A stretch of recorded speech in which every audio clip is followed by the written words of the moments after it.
I had 2 little girls asking where Daddy was and sitting on porches week after week when he promised to visit, and dragging them in after dark as they cried asking, what did we do? Why didn't Daddy come?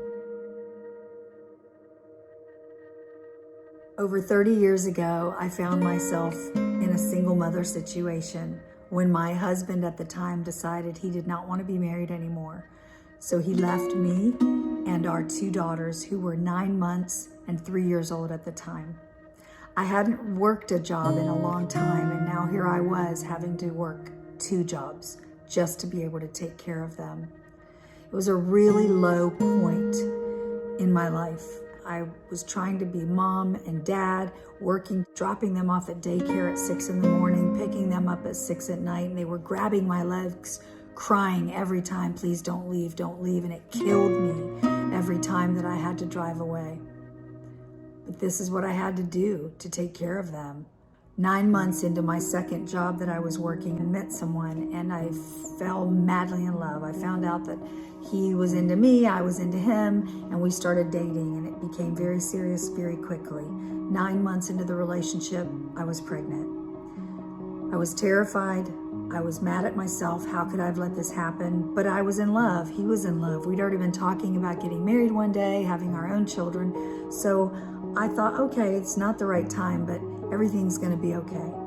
When I went to my then boyfriend to tell him, he immediately started talking abortion. He said we weren't ready.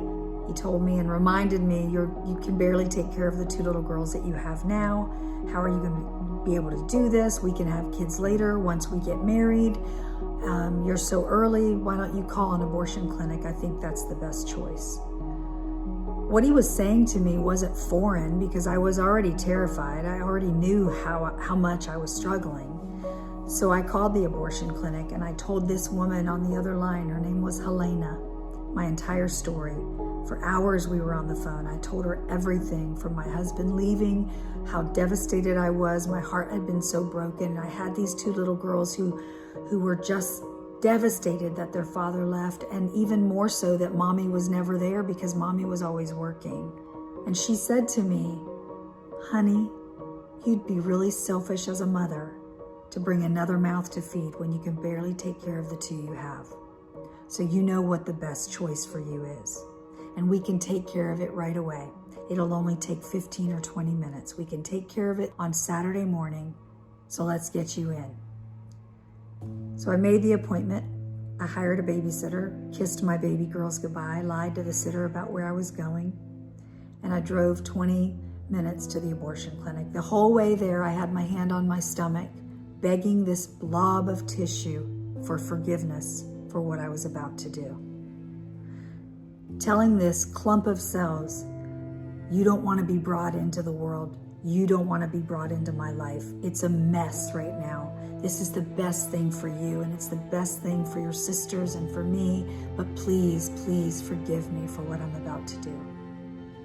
When I got to the abortion clinic, I saw Helena face to face. She brought me in her office and asked me for $350 cash.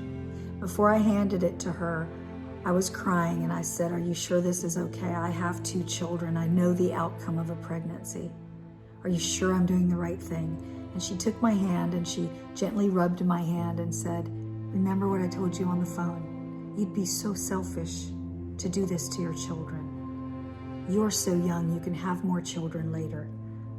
Do you think our government would allow this to be legal if it could harm you in any way?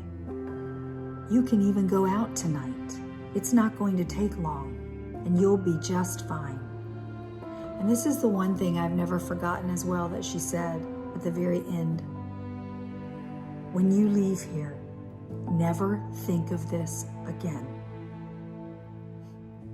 As soon as I handed her $350 cash, that sweet, kind woman's countenance changed as she slammed the money in her drawer and looked at me and said, if you change your mind when you're on the table, don't ask for your money back. We don't give refunds here. When I left that abortion clinic that day, I knew I was never going to be the same. The woman I was who walked in to that building on that Saturday morning was not the same woman who walked out. My abortion almost destroyed me. It robbed me of so much joy for so long. And for over 10 years, I lived in that shame. And I couldn't tell anyone because I was so shameful and embarrassed and couldn't believe I had actually done that. I remembered so many times that day, and I relived it over and over again when I laid on that table, looking up at the ceiling, wanting to scream out, "I've changed my mind," asking myself, "What are you doing here, Vic? Get out of here."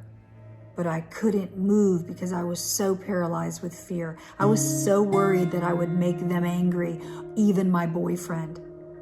I was a coward. I allowed strangers to kill my baby. I was a coward. And yes, there were people involved in my abortion, from the clinic workers to Helena to my boyfriend. But I am the one who ultimately laid on that table and allowed them to end the life of my unborn child. After 10 years of living with the guilt and the shame and the remorse, watching myself change as a person and as a mother, I met a pregnancy center director, and she started telling me about what she did. And I finally gained the courage to ask her for help and confess to her that I'd had an abortion. She immediately offered me abortion recovery counseling, and it changed my life forever. No, I will never forget the mistake of abortion.